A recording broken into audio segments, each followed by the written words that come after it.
Bonjour. Dernièrement, je me suis demandé, est-ce souhaitable d'avoir moins de taxes et moins de gouvernement?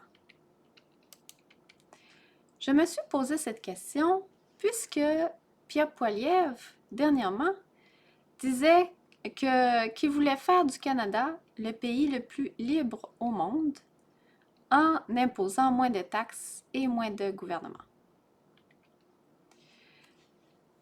D'abord, je suis allée voir au Fonds monétaire international qu'est-ce que les économistes disaient sur cette question.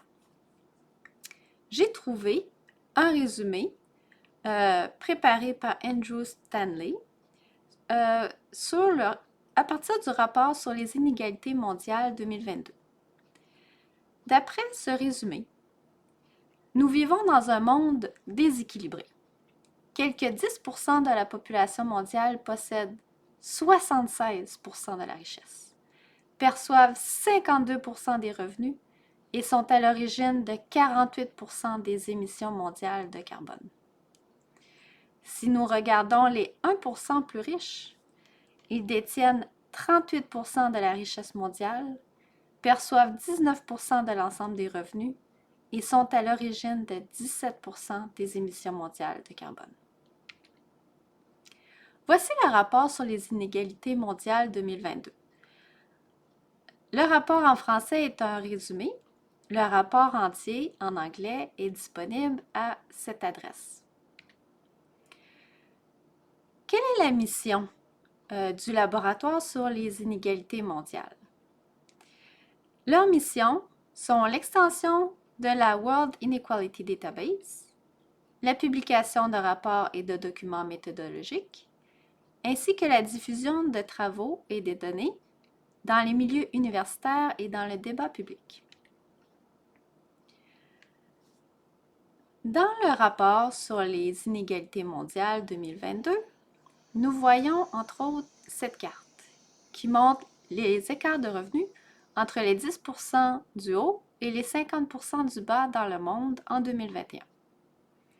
Quand nous regardons cette carte, nous voyons que le Canada est au centre. Donc, ce n'est pas au Canada qu'il y a le moins d'inégalités, ce n'est pas au Canada qu'il y a le plus d'inégalités. Il se situe, il a un ratio entre 13 et 16 entre les 10% du haut et les 50% du bas. Voici l'interprétation de cette carte. Par exemple, au Brésil, les 50% les plus pauvres gagnent en moyenne 29 fois moins de revenus que les 10% les plus aisés. Cette même valeur est de 7 en France. Les revenus sont mesurés après opération des systèmes de pension et d'allocation de chômage et avant les taxes et les transferts. Sur ce graphique, nous avons les inégalités de revenus mondiales entre 1820 et 2020. L'interprétation de ce graphique est la suivante. La part des revenus mondiaux allant au 10% plus haut revenu a fluctué autour de 50 à 60% de 1820 à 2020, tandis que la part allant au 50% plus bas revenu a généralement stagné à 10% ou moins. Les inégalités globales sont toujours restées très élevées, grandissant de 1820 à 1910 et ne montrant pas de tendance claire à long terme après cette période. Bon, maintenant allons voir le taux de croissance annuel du patrimoine entre 1995 et 2021. Sur l'axe des Y, nous avons le taux de croissance annuel du patrimoine par adulte, net d'inflation, en pourcentage, alors que sur l'axe des X, nous avons le groupe de patrimoine mondial. Sur l'axe des X, plus nous allons à gauche, plus nous nous rapprochons des 1% les plus pauvres. Plus nous allons à droite, plus nous nous rapprochons des 0,001% les plus riches. Voici l'interprétation de ce graphique. Les taux de croissance chez les 50% les plus pauvres étaient entre 3% et 4% par an entre 1995 et 2021. Comme ce groupe avait un patrimoine extrêmement faible au début de cette période, ses niveaux de patrimoine sont restés bas. Il a ainsi capturé seulement 2,3% de la croissance globale du patrimoine depuis 1995. Les 1% les plus riches ont bénéficié de taux de croissance élevés, 3% à 9% par an, et ont capturé 38% de la croissance globale du patrimoine entre 1995 et 2021. Ici, le patrimoine personnel net est la somme de tous les actifs financiers, obligations ou capitaux propres, et non financiers, immobiliers et fonciers détenus par les individus nets de leur dette.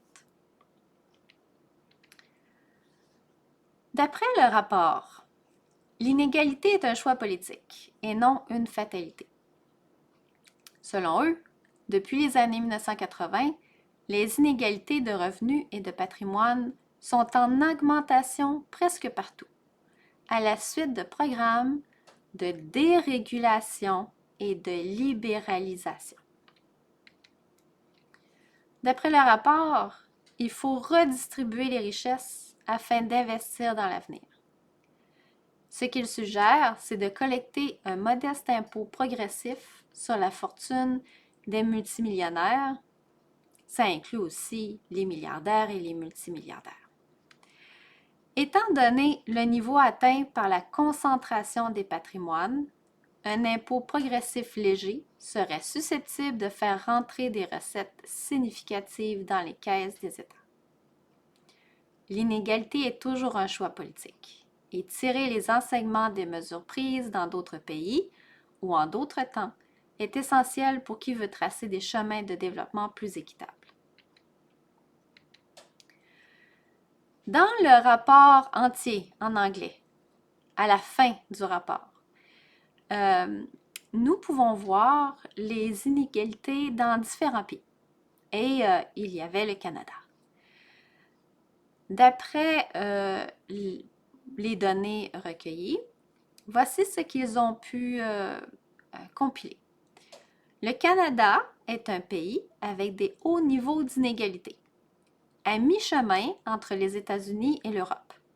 Le ratio entre les revenus des 10% du haut et les 50% du bas est égal à 13, comparativement à 9 pour l'Union européenne et à 17 pour les États-Unis. À droite, nous avons plus de détails sur les inégalités au Canada. Si nous regardons les revenus, donc la colonne Income, donc les 50% les moins riches n'ont qu'une part de 15,6% des revenus. Les 40% du milieu ont une part de revenus à 43,7%. Les 10% plus riches ont une part de revenus à 40,7% et les 1% plus riches au Canada détiennent une part de revenus à 14,8%. Si nous regardons la richesse, donc la colonne Wealth, nous voyons que la part de la richesse des 50% moins riches est seulement de 5,8%. Pour les 40% du milieu, c'est 36,5%. Pour les 10% plus riches au Canada, la richesse correspond à 57,7% du total de la richesse, alors que les 1% plus riches détiennent 25% de la richesse.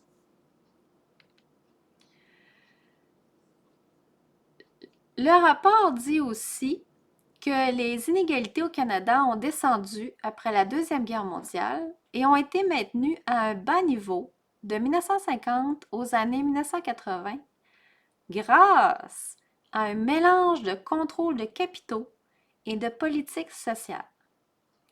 Depuis les années 1980, la financiarisation, la déréglementation et des taxes plus basses ont contribué à augmenter les inégalités.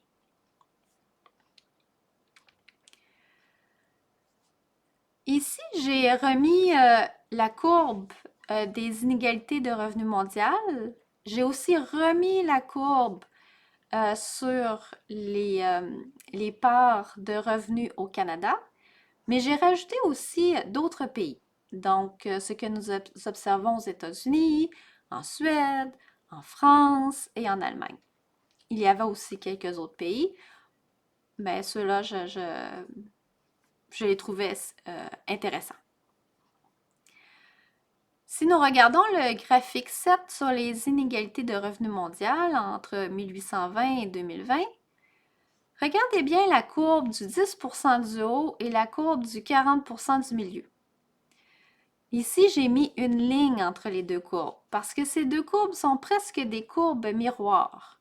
Quand les 10% plus hauts voient leur part de revenus augmenter, pour les 40% du milieu, leur part de revenus diminue.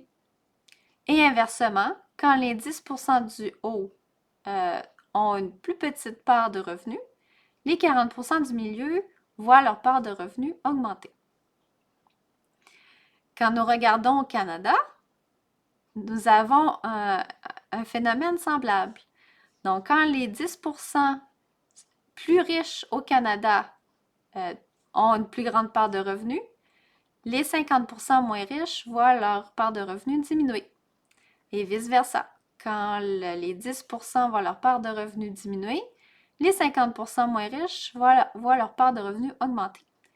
On voit le même phénomène aux États-Unis, en Suède, en France, en Allemagne et ailleurs dans le monde.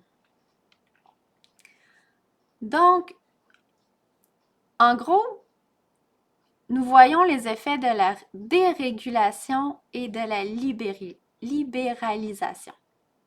À travers le temps, dans le monde entier et au Canada, j'observe une tendance qui semble reproductible. Plus les 10% plus riches sont libres, plus ils aspirent la richesse, créant plus de pauvreté. Sans dire que 100% des 10% plus riches sont tous avares, il semble y avoir suffisamment d'avares dans les 10% plus riches pour rendre les 90% moins riches plus pauvres. Ainsi, quand je vois un ultra riche, il me semble important de me demander comment il est devenu aussi riche. Dans le rapport sur les inégalités sociales, nous voyons aussi plus d'explications. Entre autres, en haut à gauche, les années 1980 à 2020 ont été marquées par une augmentation de l'évasion fiscale, sapant davantage l'impôt progressif. En bas, nous voyons une suggestion.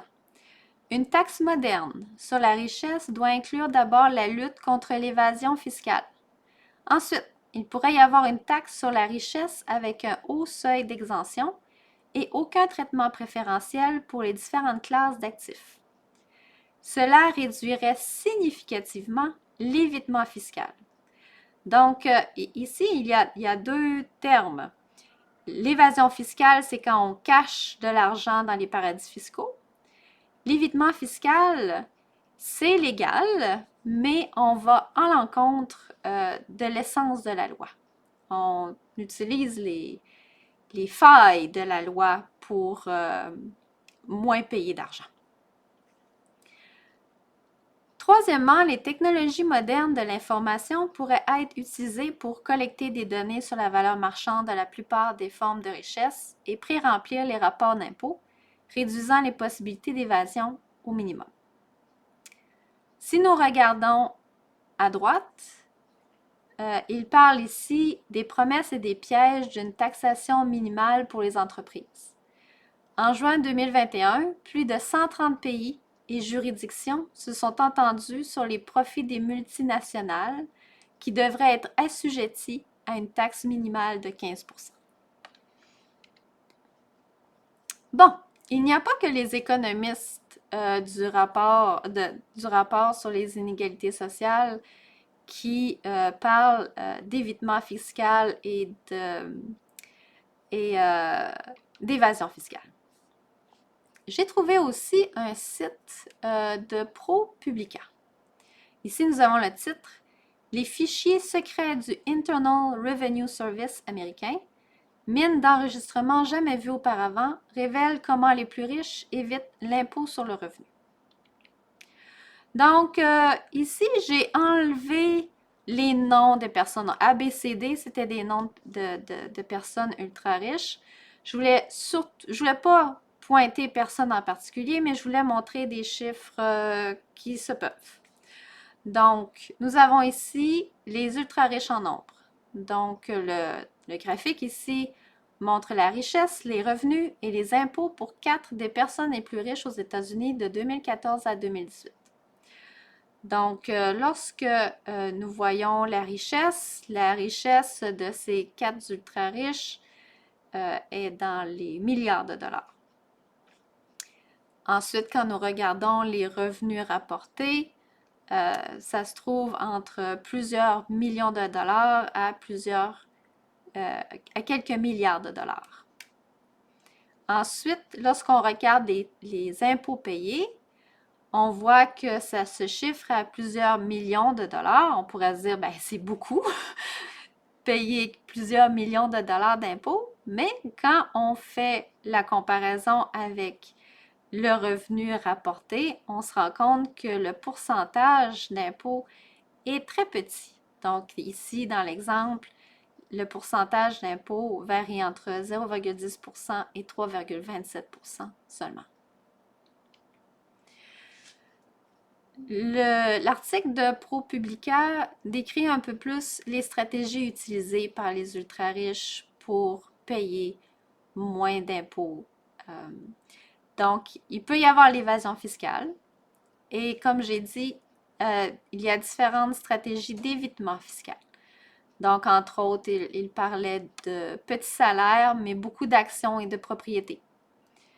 Une autre stratégie, c'est d'emprunter contre des actions pour payer les dépenses courantes.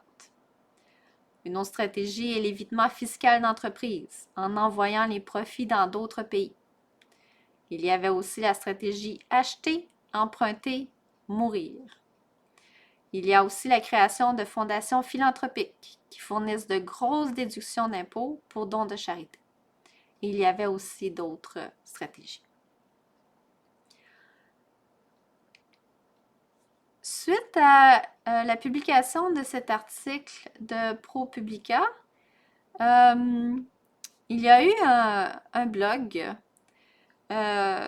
qui suggérait de taxer la consommation progressivement pour les ultra-riches. D'après eux, ce serait une meilleure façon. Ce blog suggère d'augmenter la taxation sur la consommation des ultra-riches parce que, d'après eux, cette façon requiert peu de coûts administratifs et économiques. Je l'ai mis ici, c'est une possibilité, donc à considérer. Bon, maintenant que nous avons vu ce que des économistes pensent de la richesse et des inégalités sociales, j'aimerais revenir un peu plus à l'actualité ici au Québec. Donc, en la fin avril 2024, nous avons pu voir un rapport de la Centrale des syndicats du Québec. Et ce rapport montrait combien il faut gagner pour sortir de la pauvreté au Québec en 2024. Donc, ils ont montré un graphique qui est la synthèse du revenu viable pour les 7 localités et les 3 types de ménages considérés en 2024. Donc, les localités considérées étaient Montréal, Québec, Gatineau, Sherbrooke, Saguenay, Trois-Rivières et Sept-Îles. Et les 3 types de ménages étaient la personne seule, la famille monoparentale. Bon, ici, ça n'est pas spécifié. J'imagine que c'est un parent, un enfant, parce que plus on a d'enfants, plus ça coûte cher. Et ensuite, il y a la famille de 4.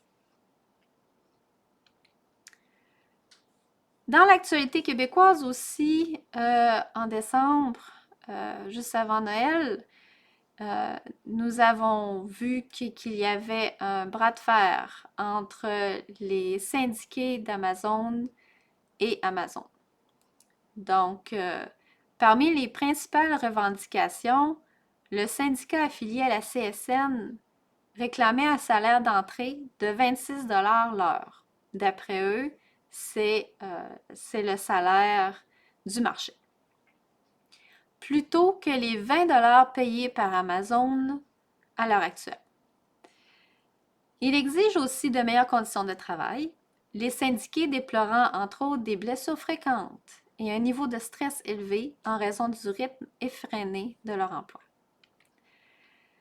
Donc, juste par curiosité, je suis allée voir le rapport annuel d'Amazon. Et d'après ce rapport, les revenus d'opération étaient de 12,2 milliards de dollars et 36,9 milliards de dollars en 2022 et 2023. Donc, moi, quand je regarde ces chiffres, j'ai l'impression qu'ils avaient la possibilité d'augmenter les revenus de leurs employés. C'est ma compréhension de la situation. Ici, j'ai fait quelques petits calculs. Donc, le premier scénario, c'est si un individu travaille au salaire minimum. Présentement, c'est 15 et 75 de l'heure et 75 sous de l'heure. Si la personne travaille 40 heures par semaine, pendant 52 semaines par année, ça donne à la fin de l'année un salaire brut de 32 760 $. Avec les 20 de l'heure proposés par Amazon, une personne qui travaille 40 heures par semaine, 52 semaines par année, ça donne un salaire de 41 600 $. Pour une personne qui gagne les 26 $ recommandés par le syndicat, en travaillant 40 heures par semaine, 52 semaines par année, ça donne un salaire annuel de 54 080 $. Voici mes observations. Une personne au salaire minimum ne peut même pas se sortir de la pauvreté seule, parce qu'avec 15 et 75 $, la personne a un salaire brut de 32 760 $ et on voit avec le graphique à droite que c'est en dessous du revenu viable. Avec 20 $ de l'heure, un employé d'Amazon de Montréal gagne un salaire viable seulement s'il est une personne seule. Seul, il ne peut pas s'occuper d'un enfant. Avec 26 $ de l'heure, un employé d'Amazon de Montréal peut s'occuper seul d'un enfant. Avec ces données, je ne suis pas surprise de voir que le nombre de personnes qui travaillent à temps plein augmente dans les comptoirs alimentaires et que le nombre d'enfants qui vont à l'école sans avoir déjeuné augmente. Bon, il y a eu du changement depuis. Nous savons maintenant qu'Amazon va fermer tous ses entrepôts au Québec. C'est triste, mais en même temps, on voit qu'il n'offrait pas le salaire viable pour les familles monoparentales. Je ne veux pas mettre toutes les entreprises dans le même panier. Okay? Il y a des entreprises qui sont socialement responsables. En revanche, certaines autres entreprises ne semblent pas se préoccuper du bien-être de leurs employés. Donc, je reviens à ma question de départ. Est-ce souhaitable d'avoir moins de taxes et moins de gouvernement?